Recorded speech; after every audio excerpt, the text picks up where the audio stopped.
పెట్టిన దాంట్లో కూడా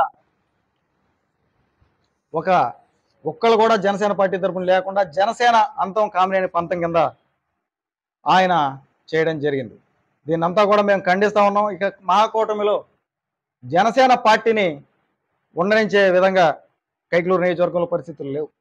మహాకూటమిలో బీసీ వ్యక్తుల్ని ఇమన్నిచ్చి చేయించే విధంగా కైకలూరు నియోజకవర్గంలో పరిస్థితులు లేవు. మహాకూటమిలో ఎస్సీ సామాజిక వర్గానికి చెందిన వ్యక్తుల్ని చేసే విధంగా కైకలూరు నియోజకవర్గంలో పరిస్థితులు లేవు. ఈ రోజున ఈయన ఇంత వయసులో ఉన్న వ్యక్తి కూడా జనసేన పార్టీ కోసం కష్టపడ్డాడు.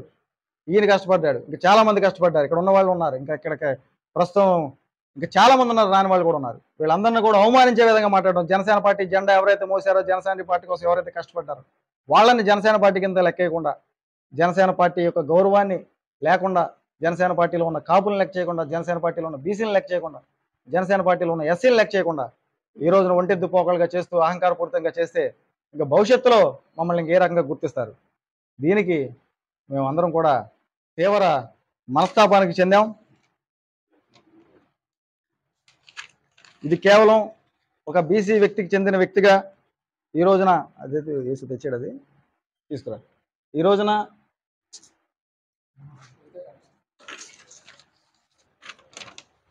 రోజున ఒక బీసీ సామాజిక వర్గానికి చెందిన వ్యక్తిగా ఇది జరిగిన అవమానం.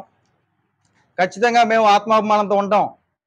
మమ్మల్ని మానసిక క్షోభకి, మానసిక ఒత్తిడికి గురి చేస్తే మేము వెళ్ళిపోయి ఇంట్లో పడుకుంటాం, కూర్చుంటాం, ఇంకా ఎటు చేయలేక నిర్వీర్యం చేసి ఈ రోజున అహంకారంతో పనిచేసుకొచ్చని చూస్తున్నారు. మేము ఖచ్చితంగా నిర్వీర్యం చెందాం, ఆత్మాభిమానంతో ఉంటాం. పవన్ కళ్యాణ్ గారు కూడా న్యాయం చేస్తారని చివరిదాకా చూసాం. ఎటువంటి న్యాయం జరగలేదు. ఆయన మమ్మల్ని పిలిచి మాట్లాడింది లేదు.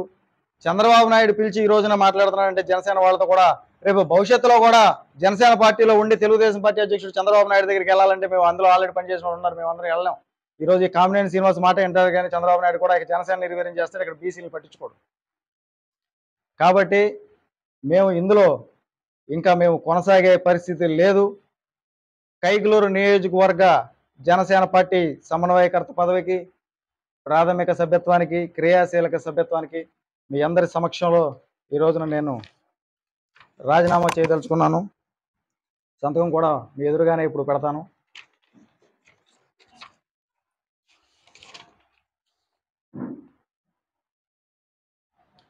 అదేవిధంగా నాతో పాటు జనసేన పార్టీకి కష్టపడిన వ్యక్తులందరూ, కైకలూరు నియోజకవర్గ యాదవ్ సంక్షేమ సంఘ వ్యవస్థాపక సభ్యులుగా నాగనబోని విజయ్ కుమార్ గారు గత 2 సంవత్సరాలుగా జనసేన పార్టీ జెండా మమ్మల్ని నమ్మి, జనసేన పార్టీని నమ్మి మోశారు.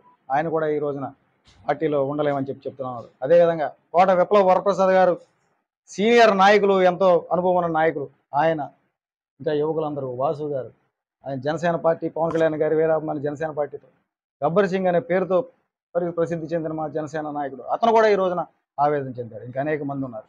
అదేవిధంగా డాక్టర్ గారు, వీళ్ళందరూ కూడా మేమందరం కూడా ఈ రోజున జనసేన పార్టీ యొక్క ప్రాథమిక క్రియాశీలక సభ్యత్వానికి రాజీనామా చేస్తున్నాం. కైకలూరు నియోజకవర్గంలో కామినేని ఆగడాలని, ఈ బీసీలని, ఎస్సీ ఏ రకంగా ఎదుర్కోవాలనేది మా భవిష్యత్తు కార్యాచరణ రేపొద్దున ఉగాది సందర్భంగా నూతన సంవత్సరంలో మేమందరం కూడా ఆలోచించి మా నిర్ణయం తీసుకుని ప్రజా జీవితంలోనే మా అడుగులు వేస్తాం. మేము దానికి ఇండిపెండెంట్గా వెళ్ళాలా, లేకపోతే ప్రజలకు న్యాయం జరిగే ఏ రకంగా వెళ్ళాలి, మేము ఇండిపెండెంట్గా నామినేషన్ వేయాలా, ఎలా వేయాలి అనే దాన్ని కూడా మేమందరం కూడా ఆలోచించుకొని కొత్త సంవత్సరం మేము కొత్త ప్రయాణం మొదలు పెడతాం. మాకిక్కడ బీసీలకి కూడా న్యాయం జరిగే పరిస్థితి లేదు. జనసేన పార్టీకి కూడా ఈ మహాకూటమిలో అసలు న్యాయం జరిగే పరిస్థితి లేదు. ఈ 20